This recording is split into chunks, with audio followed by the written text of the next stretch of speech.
बसण्यासाठी बसत आहोत। आम्हाला जागाच जर या देशामध्ये जागा बी बसण्यासाठी देत नसाल 78 वर्षामध्ये, तर आम्ही झाडावर चढून उपोषण करू।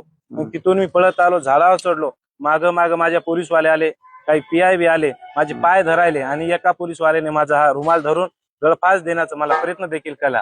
म्हणजे या महाराष्ट्रामध्ये, या देशामध्ये लोकशाही जिवंत आहे म्हणून आम्हाला वाटत नाहीये। म्हणजे एक सगळी गुंडशाही सुरू झाली। आम्ही आमच्या हक्क अधिकारासाठी लढतोय। बंजारा समाज एवढा मागासलेला आहे, कारण की आम्ही ही मागणी पहिल्यांदा मागत नाहीये।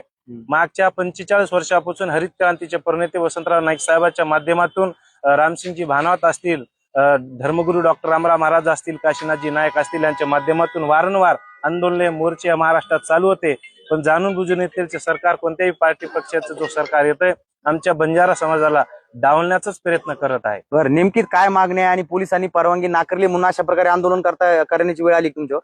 पोलिसांनी काल आम्ही रितसर परवानगी आम्ही त्यांना निवेदन देखील दिलेले आहेत, पण त्यांच्या माध्यम आम्हाला असं वाटतंय की कालपासून आमच्या ध्यानात आलंय की पोलीस प्रशासन त्यांच्या हिशोबाने चालत नाहीये। यांच्या मागे काहीतरी षड्यंत्र आहे। त्यांचं जे ब्रीद वाक्य आहे, सदर्शन आहे, खलनिग्न आहे, या ब्रीद वाक्यानुसार पोलीस प्रशासन इथलचं काम करत नाही। कोणत्याही पार्टी पक्षाच्या इशाऱ्यावर ही लोक जर काम करत असतील, निश्चित या देशाची लोकशाही धोक्यात आलेली आहे आणि गोरगरीब जनता काय करणार। म्हणून आम्ही आमचा ठाम निश्चय झाला की आम्ही झाडावर देखील बसणार, पण आमरण उपोषण करणार।